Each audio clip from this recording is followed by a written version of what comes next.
페이스북, 스페이스X 이런 회사들 초기에 투자한 사람 바로 피터 틸이죠. 실리콘밸리에서는 이단아라고도 불리는데요. 도대체 이 사람은 어떻게 남들이 전혀 못 보는 기회를 계속해서 찾아내는 걸까요?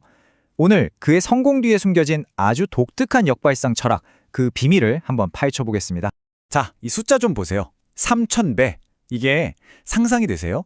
이게 바로 피터 틸이 2008년에 그러니까 모두가 저거 절대 안 돼라고 말했던 스페이스X에 투자해서 거둘 걸로 예상되는 수익률입니다. 정말 어마어마하죠? 그리고 이게 끝이 아니에요. 이건 2200배. 페이스북이 그냥 대학생들 장난감 아니냐 이런 소리 듣던 시절에 50만 달러를 투자해서 얻어낸 수익입니다. 비트코인도 빼놓을 수 없죠. 이걸로 90배 수익을 올렸는데요. 근데 진짜 놀라운 건 시장이 와르르 무너지기 바로 직전에 정말 귀신같이 전부 다 팔았다는 거예요. 아니 어떻게 이런 성공이 반복될 수 있을까요? 이건 그냥 운이라고 할 수 없겠죠. 분명히 뭔가 있습니다. 세상을 남들과는 완전히 반대로, 그러면서도 아주 체계적으로 바라보는 그만의 방식이 있는 거죠. 자, 지금부터 그 역발상 사고의 핵심으로 한번 들어가 보겠습니다. 먼저 이 3000배 사나이라는 별명부터 한번 살펴볼게요. 이 믿기 힘든 숫자들 뒤에는 대체 어떤 방법이 숨어 있는 걸까요? 모든 것의 시작은 피터 틸, 바로 그 자신의 경험에서부터입니다. 그의 역발상적 사고방식의 기원, 바로 경쟁은 패배자들이나 하는 것이다 라는 아주 도발적인 생각에서 출발합니다. 네, 맞아요. 우리 사회가 그토록 중요하다고 말하는 바로 그 경쟁에 대한 아주 강력한 거부감에서 틸의 모든 철학이 시작됩니다. 원래 피터 틸은 뭐랄까 완벽한 엘리트 코스를 밟아온 사람이었어요. 스탠퍼드 로스쿨 졸업하고 뉴욕 최고 로펌에서 일하고, 그런데 딱 한 번의 실패가 그의 인생을 바꿔놓습니다. 바로 그가 그토록 원했던 대법원 서기직에서 떨어진 거죠. 이 실패 하나가 그가 이기려고 했던 그 시스템 전체에 의문을 품게 만든 결정적인 계기가 된 겁니다.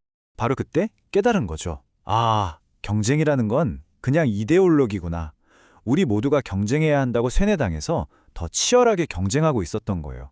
모두가 똑같은 목표를 향해 달려가는 그 치열한 경쟁, 그게 결국엔 모두의 이익을 깎아먹고 각자의 독창성만 파괴하는 제로섬 게임이라는 걸 깨달은 거죠. 여기서 정말 중요한 통찰이 나옵니다.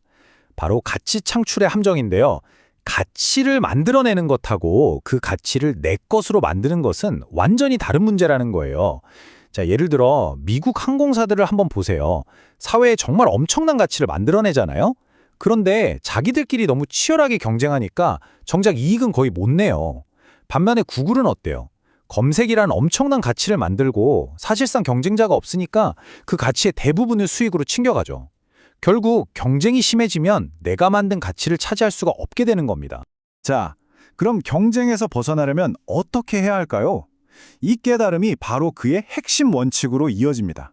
바로 숨겨진 비밀을 찾아내고 그 위에 뭔가를 쌓아 올려야 한다는 거죠. 이게 바로 비대칭적인 기회를 여는 열쇠입니다. 그리고 그 비밀을 찾기 위해 던지는 질문이 바로 이겁니다. 당신은 진실이라고 믿는데 다른 사람들은 거의 동의하지 않는 중요한 것은 무엇인가요? 이게 바로 피터 틸의 시그니처 질문이에요. 대부분의 사람들이 놓치고 있는, 어쩌면 미쳤다고 생각할지도 모르는 그 생각 속에 거대한 기회가 숨어 있다는 거죠. 페이스북 투자 사례를 보면 이게 확 와닿습니다. 2004년, 그때 다들 뭐라고 했냐면 소셜미디어 거품은 이미 꺼졌어. 그냥 또 마이스페이스 같은 거 아냐? 이랬단 말이죠. 근데 틸은 여기서 남들이 못 보는 비밀을 본 겁니다. 하버드라는 아주 좁고 조밀한 네트워크에서 시작해서 캠퍼스별로 작은 독점을 만들어 나가면 이걸 연결해서 결국엔 전 세계를 지배할 수 있겠구나. 바로 이 진실을 본 거죠. 이렇게 비밀에 기반해서 사업을 한다는 건 결국 독점을 만들어낸다는 의미입니다. 그리고 독점을 만드는 유일한 방법은 바로 세상에 없던 완전히 새로운 걸 만드는 거죠. 피터 틸은 이걸 0에서 1로 가는 것이라고 부릅니다. 이게 전부라고 말할 정도로 중요하게 생각해요. 세상의 진보에는 두 가지 종류가 있어요. 첫 번째는 1에서 n으로 가는 겁니다. 이건 이미 있는 걸 복사해서 더 많이 만드는 거죠. 패스트푸드 체인점 하나 더 내는 것처럼요.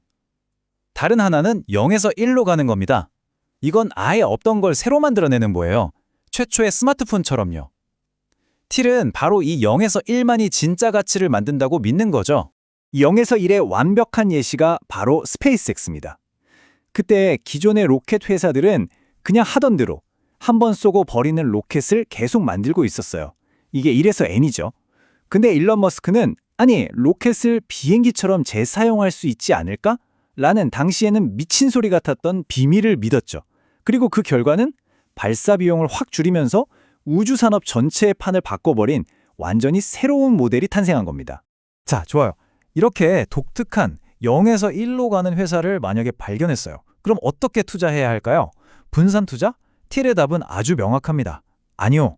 이런 엄청난 기회는 정말 극도로 드물기 때문에 여기저기 나눠서 투자하는 건 의미가 없다는 거예요. 최고의 기회 하나를 찾아서 거기에 집중해야 한다는 거죠. 이걸 바로 멱법칙으로 설명합니다. 이게 바로 멱법칙인데요. 사실 벤처 캐피털 업계의 가장 큰 비밀이기도 합니다. 뭐냐면 성공한 펀드를 까보면 진짜 대박난 투자 딱 하나가 나머지 20개, 30개의 투자를 다 합친 것보다 더 큰 수익을 낸다는 거예요. 이 차트를 보면 바로 이해가 되실 겁니다. 스페이스X 하나가 펀드 수익의 절반 이상을 차지하죠. 이렇게 단 하나의 아웃라이어, 그러니까 진짜 0에서 1로 가는 회사가 거의 모든 수익을 만들어내는 겁니다. 그래서 피터 틸이 만든 파운더스 펀드에는 아주 중요하고 딱 하나뿐인 규칙이 있습니다. 그게 뭐냐면 우리는 이 회사 하나만으로 우리 펀드 전체 규모를 다 회수할 수 있겠다. 이런 잠재력이 보이는 회사에만 투자한다는 겁니다. 엄청하죠? 그럼 두 번째 규칙은 뭘까요? 없습니다. 왜냐하면 이 첫 번째 규칙이 워낙 까다로워서 이 기준을 통과하는 회사가 거의 없기 때문이에요. 웬만한 투자 대상은 그냥 다 걸러지는 거죠. 자, 이제 이 역발상 플레이북을 어떻게 적용할지 알아볼 텐데요. 여기서 진짜 중요한 건 이게 단순히 돈 투자에만 해당되는 얘기가 아니라는 겁니다. 이건 우리의 시간, 에너지, 그러니까 인생에서 가장 소중한 자원을 어디에 쏟아부어야 할지 결정하는 완전히 새로운 사고방식에 대한 이야기입니다. 그럼 이 역발상적 사고방식을 우리 삶에 어떻게 써먹을 수 있을까요? 3가지 단계로 정리해 볼 수 있습니다. 첫째, 끊임없이 비밀을 찾으세요. 남들은 다 미쳤다고 하는데 나만은 옳다고 믿는 게 뭘까? 계속 물어보는 거죠. 둘째, 정보 우위를 만드세요. 남들 다 보는 뉴스 말고 진짜 전문가들이 읽는 걸 찾아 읽고 나만의 정보원을 개발해야 합니다. 마지막으로 이기는 것에 2배로 베팅하세요. 뭔가 잘 되고 있을 때 손실을 두려워해서 조금 빼는 게 아니라 오히려 자원을 더 쏟아 부어야 합니다. 자, 그래서 마지막으로 여러분께 다시 한번 이 질문을 던지고 싶습니다. 여러분이 믿는 중요한 비밀은 무엇인가요? 이 질문에 대한 답을 찾는 것, 어쩌면 그게 바로 남들을 그저 따라가는 삶이 아니라 여러분 자신만의 0에서 1을 만들어내는 위대한 첫걸음이 될지도 모릅니다.